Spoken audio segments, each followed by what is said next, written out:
नमस्कार दोस्तों, मेरे चैनल पर आप सबका स्वागत है। आज हम उपनिषद से एक कहानी सुनते हैं। कहानी है ऋषि याज्ञवल्क्य और उनकी पत्नी मैत्रेयी की। आप सबने शायद ये कहानी सुनी हो या किसी ने ये कहानी ना भी सुनी हो, तो उन सब के लिए एक बार फिर से मैं ये कहानी आप सबके सामने प्रस्तुत कर रही हूँ। ऋषि याज्ञवल्क्य, उनकी दो पत्नियाँ थीं। पहली पत्नी का नाम था कात्यायनी और दूसरी पत्नी थी मैत्रेयी। हम जब भी मनीषी स्त्रियों के बारे में बात करते हैं तो गार्गी के साथ ही हम मैत्रेयी को भी मानते हैं, यानी कि मैत्रेयी परम बुद्धिमत्ता और मनीषी स्त्री थी। एक दिन ऋषि याज्ञवल्क्य ने अपनी पत्नी मैत्रेयी को बुलाया। उन्हें कहा कि आओ मैत्रेयी, मुझे तुमसे कुछ बात करनी है, तुम मेरे समीप आकर बैठो। मैत्रेयी अपने घर के जो भी कामकाज थे उनको छोड़ के समेट के और वो उनके पास आके बैठी और बोली, हाँ स्वामी कहिए, आपको मुझसे क्या बात करनी है। याज्ञवल्क्य ने कहा कि मैत्रेयी, तुम परम बुद्धिमत्ता हो और तुम्हें ये पता ही है कि हमें एक आयु के बाद संन्यास धर्म का पालन करना चाहिए। दोस्तों, आप सबको पता होगा कि पहले आश्रम व्यवस्था होती थी, जहाँ पे मनुष्य के जीवन को 4 आश्रमों में विभक्त किया जाता था। पहला होता था ब्रह्मचर्य आश्रम, जिसमें लोगों को शिक्षा ग्रहण करनी होती थी। वो 5 वर्ष से 25 वर्ष की आयु तक इस आश्रम का पालन किया जाता था। उसके बाद गृहस्थ आश्रम होता था। गृहस्थ आश्रम में विवाह के बाद उसके उत्तरदायित्व को पूरा किया जाता था।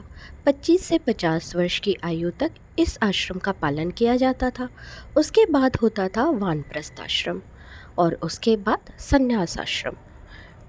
याज्ञवल्क्य जी अपने समस्त कर्तव्यों का निर्वहन करके अब संन्यास आश्रम लेने के लिए अपनी पत्नी से चर्चा करते हैं। तो याज्ञवल्क्य जी कहते हैं कि मैत्रेयी, मैंने अब सोचा है कि मैं अब संन्यास आश्रम के लिए प्रस्तुत होऊंगा और संन्यास आश्रम में जंगल या कहीं निर्जन स्थान में जाके लोग भगवान की पूजा करते हैं और भगवत प्राप्ति का वो करते हैं और अपने जीवन को मोक्ष के लिए तैयार करते हैं। तो मैत्रेयी ने सारी बातें ध्यान से सुनी। तो उन्हें भी कोई आपत्ति नहीं थी, क्योंकि उस समय की ऐसी स्थिति थी कि सभी ये काम करते थे।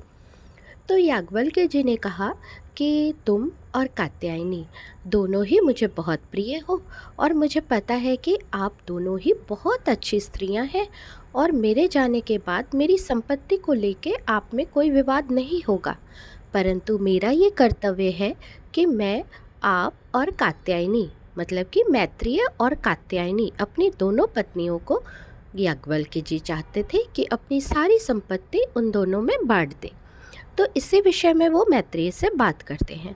तो उन्होंने मैत्रेयी से कहा, मैं चाहता हूँ कि मेरी सारी संपत्ति का तुम दोनों में बंटवारा हो जाए, जिससे कि मेरे जाने के बाद आप दोनों को कोई परेशानी ना हो।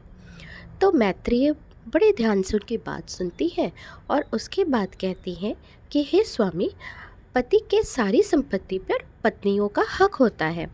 उस समय ऐसा समय वो था कि वहाँ पे बहुविवाह होते थे। ऐसा नहीं था कि एक विवाह का प्रचलन था, उस समय बहुविवाह का प्रचलन था। मैत्रेयी बड़े ध्यान से याज्ञवल्क्य की बातें सुन रही थी। उन्होंने थोड़ा शांत रहकर कहा कि स्वामी, मुझे पता है कि संन्यास आश्रम लेना और मोक्ष के लिए अपने आप को प्रस्तुत करना ही हमारा सबसे बड़ा ध्येय है और स्वामी की संपत्ति पर पत्नियों का अधिकार होता है। लेकिन स्वामी, मुझे आपकी ये भौतिक संपत्ति नहीं चाहिए, मुझे आपकी, मैं भी संन्यास लेकर परमार्थ करना चाहती हूँ। याज्ञवल्क्य जी को बिल्कुल भी आश्चर्य नहीं हुआ, लेकिन संन्यास एक स्त्री, ये थोड़ी सी अटपटी बात उस समय भी लगती थी। तो याज्ञवल्क्य जी थोड़ा चुप रहे। तो मैत्रेय ने बात को आगे बढ़ाते हुए कहा कि स्वामी, आप ही से सीखा है कि हमें हमेशा उस परम पिता परमेश्वर को पाने की इच्छा करनी चाहिए। मोक्ष की प्राप्ति ही हमारा परम लक्ष्य होना चाहिए। तो फिर मुझे आज्ञा देने में आपको क्या कठिनाई है? अच्छा, मुझे एक बात बताइए, ये जो आप अपनी विषय संपत्ति मुझे देना चाहते हैं, क्या इन सब को लेकर मैं उस परम पिता परमेश्वर को प्राप्त कर सकती हूँ, उनका सानिध्य लाभ कर सकती हूँ? याज्ञवल्क्य ने कहा, नहीं मैत्रेय, कोई भी संपत्ति, ये भौतिक संपत्ति उस परम पिता परमेश्वर का सानिध्य लाभ नहीं कर सकती है। मैत्रेय ने कहा, अच्छा, तो फिर आप मुझे ये विषय संपत्ति, भोग की वस्तुएं क्यों देना चाहते हैं? तो याज्ञवल्क्य ने कहा कि इससे इस संसार में तो जीवन कठिनाई से नहीं कटता। मैत्रेय ने कहा, मुझे इस जीवन की चिंता नहीं है स्वामी, मुझे ये जीवन छोड़ परलोक की चिंता है। वो मेरा परलोक कैसे ठीक होगा? आप मुझे वो संपत्ति दीजिए, आप मुझे अपनी आध्यात्मिक संपत्ति का अंश दीजिए। मैत्रेय की बात सुनकर याज्ञवल्क्य सोच में पड़ गए।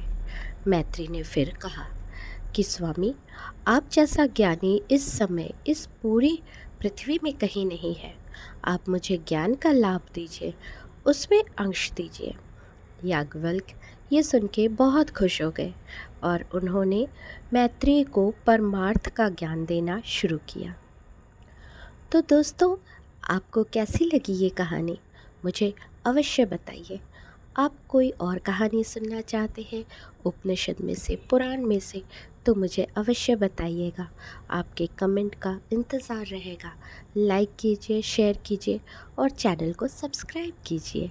धन्यवाद।